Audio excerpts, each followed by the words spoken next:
তো তাও কি দেখবো না? রিল দেখো না। কি হয় রিল দেখলে?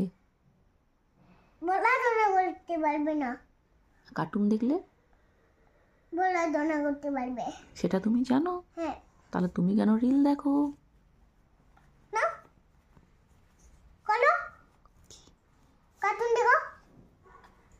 হ্যাঁ মা আজকে আমি এখনই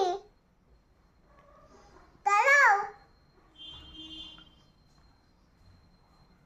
কি আছে তোমার ঘরে? আমার গাদা লাতে কি মোটা রেখে কেন নেই তো? আমার তো আমার না, তুই কার সঙ্গে কথা বলছিস? এটা আমার। আমারটা ওই কাঁচা হয়েছে, ওই ধরে আমার। কিন্তু না তোমার নয়, তোমার এখানে আছে। কোন কানে আছে আছে। এটা তোমার আমার বলো না। না আমার নয়। না, এরকমই তোমারটা দেখতে।